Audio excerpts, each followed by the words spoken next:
Hello fellow subscribers and random viewers in between. My name is John Green, and this is about American as a weapon set can possibly be. All that's missing is a cowboy hat and a can of beer. Morning, USA.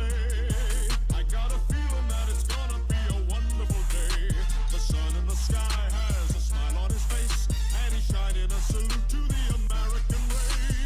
So, a little backstory about GridIron props. I actually had the honor of meeting them in person a year ago, over at a local toy con. GridIron is a small company dedicated to making weapons and accessories for action figures of any scale, from the 3-inch army toys of DC McFarlane, Marvel Legends, and G.I. Joe Classified. Guns, machetes, ninja gear, medieval weapons, to even military tools, GridIron is literally the surplus store for your action figure accessories.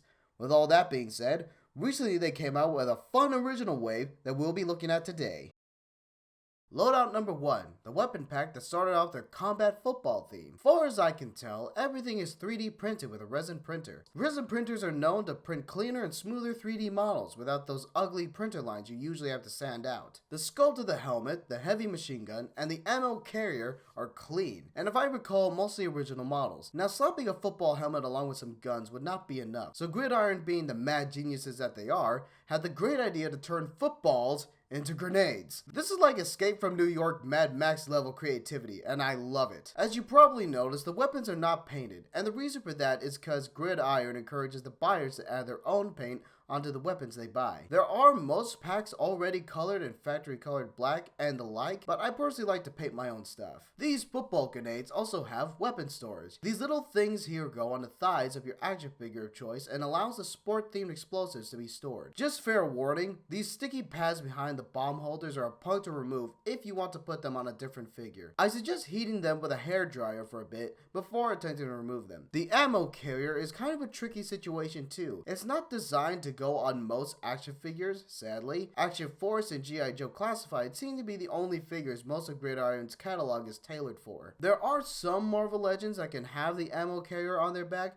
but not many. Just keep that in mind. And speaking of some of their stuff being painted, this bullet stuffed backpack here is painted in a metallic dark gray. And I'm not gonna lie, whatever paint GridIron are using is rank as all hell. I get it's fresh from the oven, but you gotta let the pie sit before serving, you know? Because the stench of the factory paint is burning my nostrils. But I just aired it out for a bit and now we all good. With all of the gear on, it looks really good. I mean, it does help I kit bash this figure together just for this purpose, but on any other figure, I guarantee you it will look incredible. And this is just loadout number 1. Let's move on to loadout number 2, my personal favorite.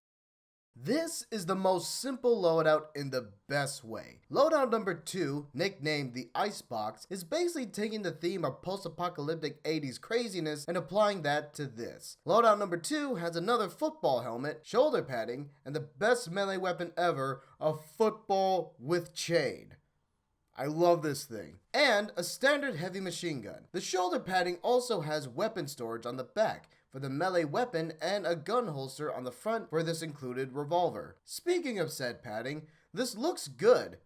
Too bad it doesn't feel good. When I say that, I mean it feels like a solid chunk of plastic, which is exactly what it is, but let me elaborate. I don't know what GridIron was thinking, but the shoulders of the padding are stiff as all hell, preventing the arms of any figure wearing this thing to be raised. I mean, you can, but the placement of the shoulder pads gets all matter of messed up. They could have just as easily used soft plastic at the ends to make up for that, but no. The shoulder pads are designed to snap over the torso of G.I. Joe Classified figures. The sculpt is fantastic, but another issue I have, as mentioned before, is the god-awful factory paint smell. It's incredibly strong on this accessory in particular. Again, I just aired it out and the smell is mostly gone. GridIron, I love you guys, but y'all really need to invest in factory finishes that will kill off the smell. Last issue I have is mostly just a me problem. I never like the loose chain on any action figure accessories.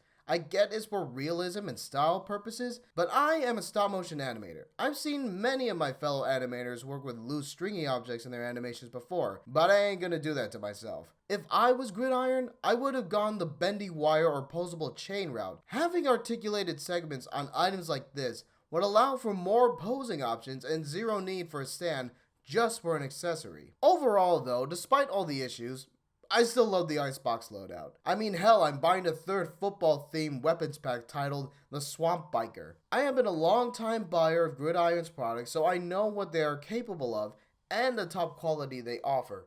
If you want to try out these sports-themed weapon packs or any other of their products, mosey on over to their website and check out the sick weapons they got to offer. GridIron, if y'all ever see this, keep up the awesome work. Your products are great for collectors, toy photographers, and kit bashers like me. I'll see you all in the next video. Peace!